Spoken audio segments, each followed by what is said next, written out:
नमस्कार, न्यूज 18 मध्य प्रदेश छत्तीसगढ़ देख रहे हैं आप। तो आज की खास पेशकश में हम बात करने वाले हैं मंकी पॉक्स की।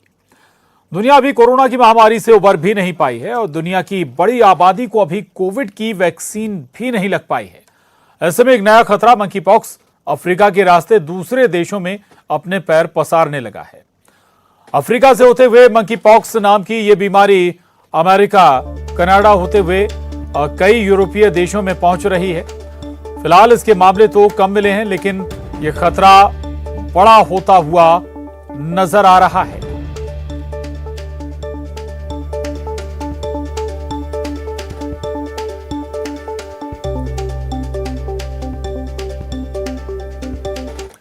और नई दिल्ली के सर गंगाराम अस्पताल में मेडिसिन विभाग के सीनियर कंसल्टेंट डॉक्टर एम वली से न्यूज 18 ने जानने की कोशिश की कि आखिर मंकी पॉक्स भारत के लिए कितना बड़ा खतरा है और ये कितना ज्यादा संक्रामक है। सुनिए।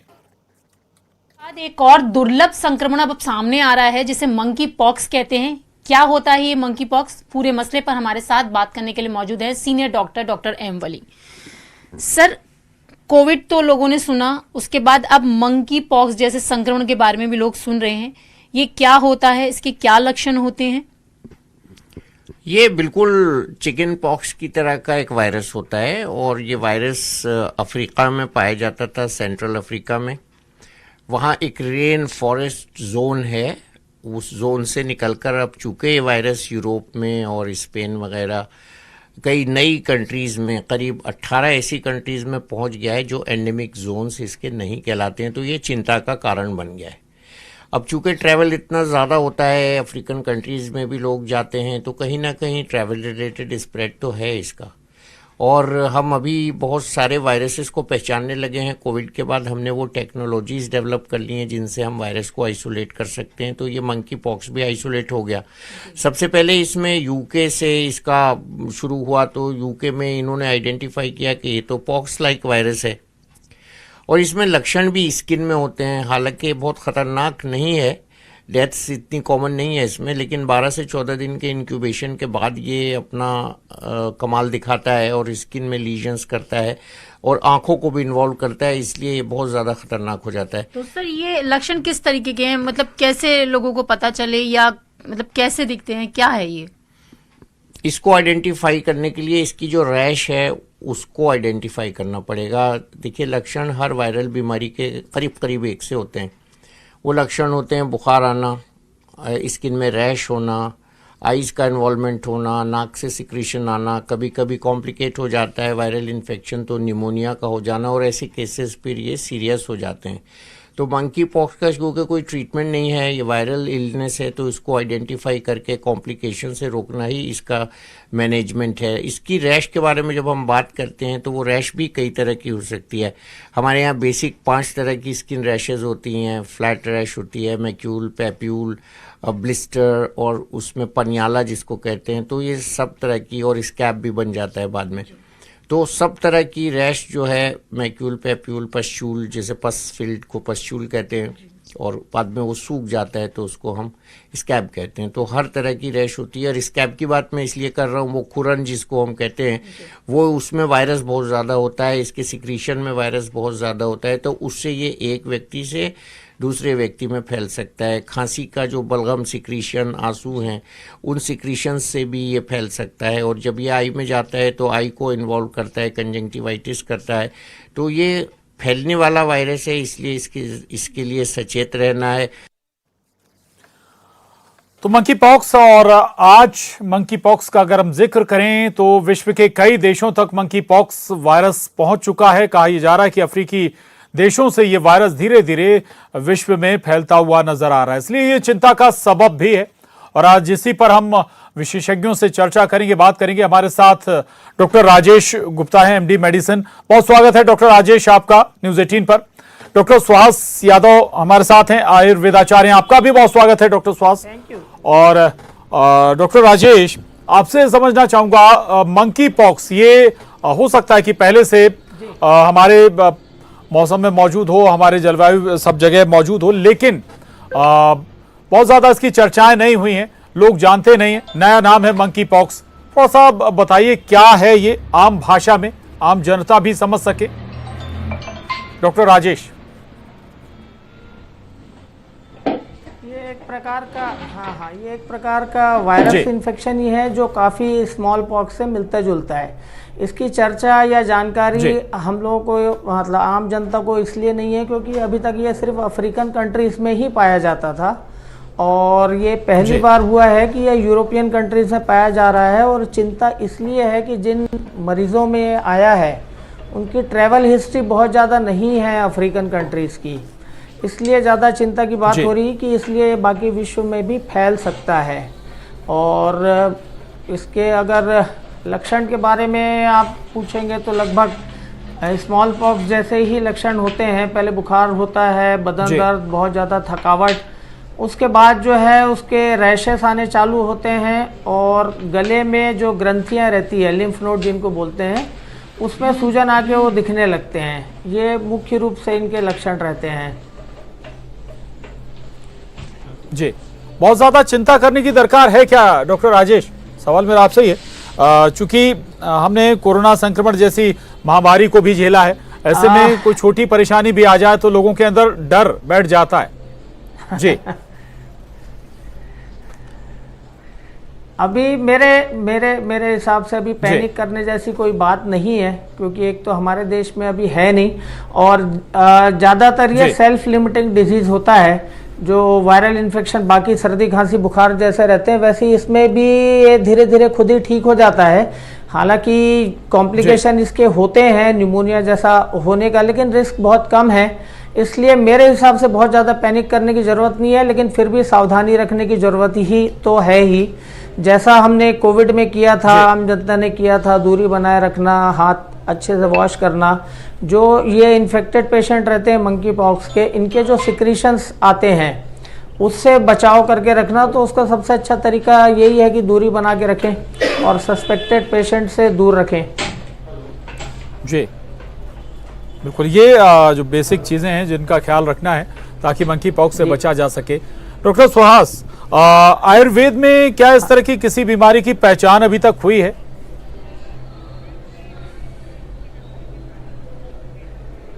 नमस्ते। देखिए, आयुर्वेद में ऐसा है कि सुश्रुत संहिता में संक्रमण जन्य विकारों का पहले से वर्णन है और सुश्रुत संहिता में स्पष्ट उन्होंने बताया है कि कई ऐसे रोग हैं जो भविष्य में पैदा होंगे जिनको नाम अभी नहीं दिया जा सकता, परंतु दोषों के अनुरूप जो 3 दोष हैं, वात पित्त कफ और 7 धातुओं की अवस्था के अनुसार उनका ट्रीटमेंट किया जा सकता है। जैसे आप लक्षणों की बात करें, अगर पिल्स हो रही है या दाने जैसे निकलकर आ रहे हैं, उसके अंदर पस पड़ रहा है तो वो कफ का लक्षण होगा। अगर बुखार आ रहा है तो ज्वर की चिकित्सा उसमें लागू होगी। अगर दर्द हो रहा है तो वात की चिकित्सा उसके ऊपर लागू होगी। तो अनुक्त है। जैसे कुछ समय पहले एक महामारी आई थी, उसका वर्णन आयुर्वेद में डायरेक्ट नहीं है, पर उसके लक्षण के आधार पर उसकी चिकित्सा आयुर्वेदाचार्यों ने बहुत अच्छी प्रकार से की। तो संक्रमण जन्य विकारों का वर्णन यानी कि पहले से है और हजारों वर्ष पहले से है। इस तरह के लक्षण जो मंकी पॉक्स में लक्षण देखे जाते हैं, आयुर्वेद में भी इसका इलाज है उपलब्ध? डॉक्टर सुहास जी बिल्कुल है, बिल्कुल है। लक्षण के आधार पर जब चिकित्सा की जाती है तो उसका बहुत आसानी से जो है वो चिकित्सा होती है। सबसे पहले तो ये रोग फैले नहीं, उसके बारे में भी आयुर्वेद में वर्णन है कि संक्रमण जन्य रोगों से किस तरह से बचा जा सकता है। पहली बात तो यह है कि हमें थोड़ा सा आइसोलेट रहना है। अभी इंडिया में आया नहीं है इसलिए डर के रहने की आवश्यकता नहीं है। अभी भारत में एक भी पेशेंट इसका निकलकर नहीं आया है, पर फिर भी जैसे अगर पेशेंट निकलकर आ जाते हैं बाई चांस इंडिया में, तो हमें बच्चों को खास तौर पे लोगों से दूरी बनाकर रखवाना होगी। आयुर्वेद में स्नेहन का वर्णन है। जैसे हम मालिश करते हैं, अगर हम मालिश करते हैं तो कोई भी प्रकार का बैक्टीरिया वायरस स्किन के ऊपर एकदम से अटैक नहीं कर सकता। जी हेलो, बिल्कुल महत्वपूर्ण जानकारी आपने दी है। मैं लौटता हूं आपके पास दोबारा। डॉक्टर राजेश, सिम्टम्स का एक बार फिर से आपसे समझना चाहूंगा, चूंकि सिम्टम्स आम जनता के जहन में ये जरूर उन्हें अंदाज होना चाहिए अगर कोई सिम्टम्स दिख रहा है तो वो किस चीज के सिम्टम है, लक्षण है, और ऐसी स्थिति में किसी तरह के कोई टेस्ट कराने की भी दरकार है अगर कोई आशंकाएं होती हैं।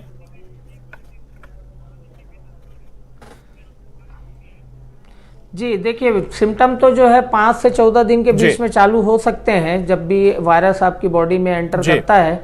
तो पहले शुरुआत में तेज बुखार के साथ में सर दर्द, बदन दर्द, बहुत ज़्यादा वीकनेस, थकावट जी। और उसके बाद फिर जो है रैशेस दिखने चालू होते हैं। जैसे अपन पहले बोलते थे माता आ रही है, माता आ रही है, जो जनरल आम जनता जिसको समझती है, उस प्रकार के रैशेस आने चालू होते हैं। और गले के जो लिम्फ नोड है या गठाने रहती है वो दिखने लगती है। स्मॉल पॉक्स और मंकी पॉक्स में ये सबसे बड़ा जो डिफरेंस है वो यही है कि स्मॉल पॉक्स में लिम्फ नोड नहीं एनलार्ज होते, लेकिन मंकी पॉक्स में लिम्फ नोड भी एनलार्ज होते हैं। और जो ऐसा 4-5 स्टेजेस में रैशेस चालू होते हैं और बाद में इनसे जो फ्लूइड निकलता है वो काफ़ी ज़्यादा संक्रामक होता है। तो इसमें एडवाइस वही रहती है कि ऐसे मरीजों से दूरी बनाए रखें, उनका जो फ्लूइड्स है उससे दूरी बना रखें, क्योंकि फ्लूइड्स में वायरस की क्वांटिटी बहुत ज़्यादा रहती है और वो सबसे ज़्यादा संक्रामक होता है। और बाद में ये कई बार आँखों में भी होता है, जिसमें आँखें लाल होती है, सूजन आती है, खुजली होती है, जो वायरल कंजंक्टिवाइटिस जैसा होता है वैसे भी सिम्टम हो सकते हैं इसमें। जी। फिर मैं एक पुरानी लाइन लेकर चल रहा हूं, क्योंकि कोरोना में बहुत सारे शरीर के अंगों को इफेक्ट डाला कोरोना ने। मंकी पॉक्स शरीर पर ऊपर हिस्से पे ही ये सिम्टम इसके नजर आते हैं, रेशेस नजर आते हैं। डॉक्टर राजेश, सवाल मेरा आपसे ही है, या फिर शरीर के अंदर भी कोई इफेक्ट डालता है ये?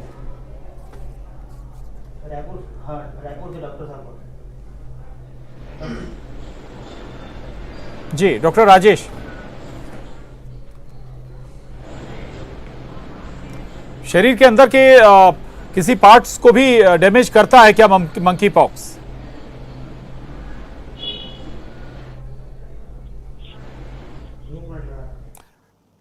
शायद आवाज नहीं पहुंच पा रहे डॉक्टर राजेश तक। हम दोबारा संपर्क साधने की कोशिश करेंगे। हमारे साथ डॉक्टर सुहास लगातार बने हुए हैं। डॉक्टर सुहास, आप चलिए, डॉक्टर सुहास के पास भी हम चलेंगे, लेकिन आपको बता दें कि मंकी पॉक्स हालांकि अभी देश में आया नहीं है, लेकिन चिंताएं जरूर शुरू हो गई हैं और इसको लेकर मशवरा दिए जा रहे हैं कि एहतियात बरतें ताकि किसी भी तरह के संक्रामक रोग से बचे रहें। कहीं ऐसा ना हो कि यह भी एक बड़ी परेशानी का सबब बन जाए, चूंकि अफ्रीकी देशों से होते हुए कई दूसरे देशों में मंकी पॉक्स पहुंचा है। परेशानी बढ़ाई है मंकी पॉक्स ने। जानवरों के माध्यम से ये जो बीमारी है वो लोगों तक पहुंचती है। डॉक्टर सुहास हमारे साथ लगातार बने हुए। डॉक्टर सुहास, आयुर्वेद में कहा जाता है कि बीमारी होने से पहले ही उसे क्योर कर लिया जाए, यानी कि पहले से प्रिकॉशंस लेकर चलें, कुछ दवाई लेकर चलें तो किसी भी तरह की बीमारी से बचा जा सकता है। ऐसी भी कोई व्यवस्था है, विकल्प हैं आयुर्वेद में?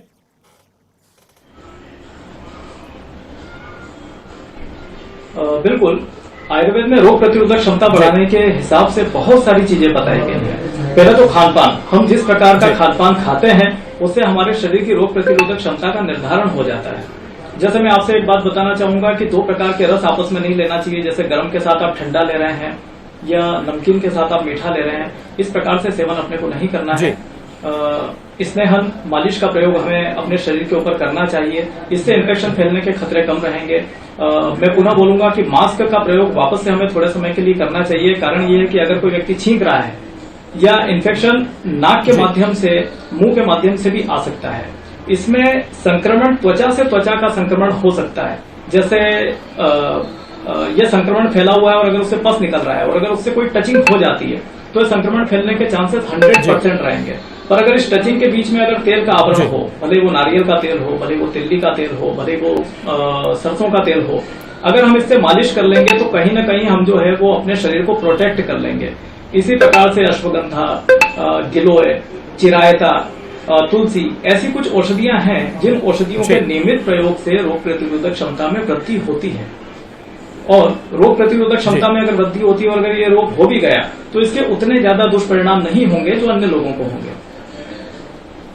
जी, ठीक बात है, बहुत अच्छी बात आपने बताई है।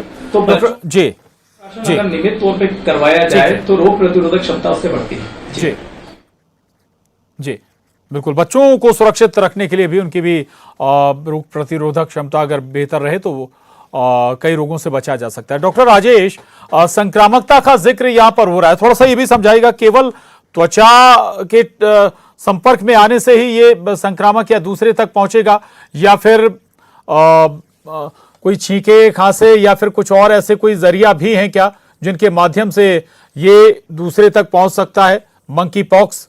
यानी कि किसी सतह को किसी संक्रामक व्यक्ति ने अगर टच किया, उसे कोई दूसरा टच कर ले तो भी गुंजाइश है क्या?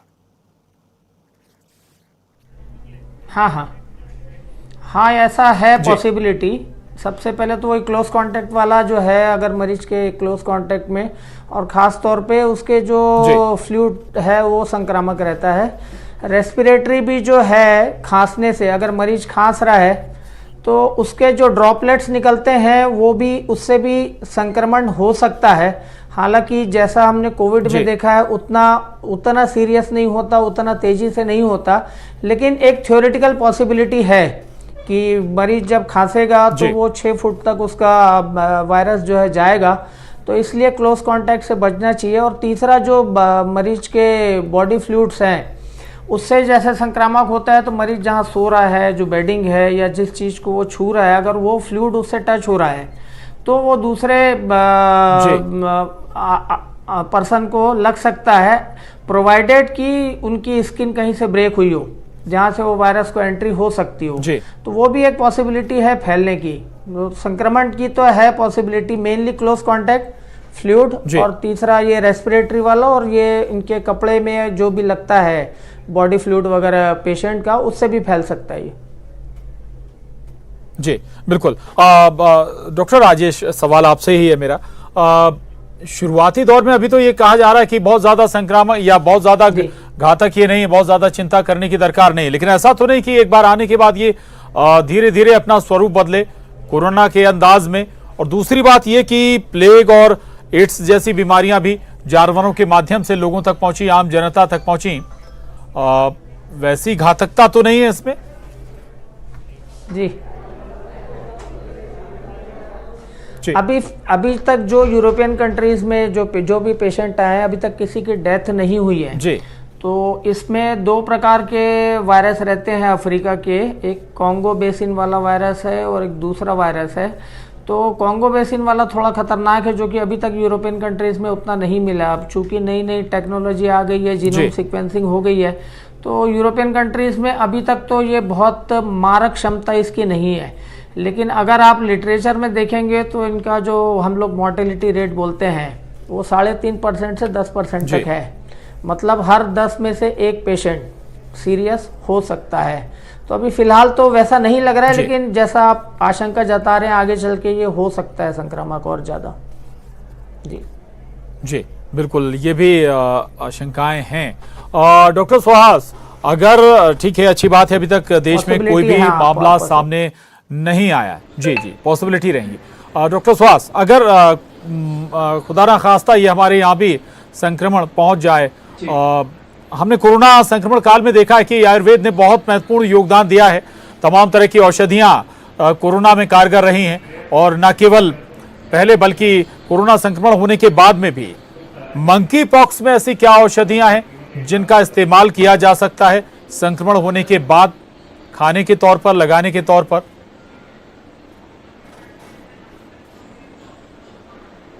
जी, जैसा कि मैंने आपको बताया कि सुश्रुत संहिता में बताया है, नाम नहीं दिया है मंकी पॉक्स होगा। लक्षण के आधार पे, जैसे आप ये समझ लीजिए कि स्किन के ऊपर रैशेस आते हैं, या जलन पैदा होती है या खुजली होती है, तो शद्धोत घृत जैसे घी, एक विशेष प्रकार का घी आता है शद्धोत, उसका प्रभाव हम अपने शरीर के ऊपर देख सकते हैं, उसे लगा सकते हैं।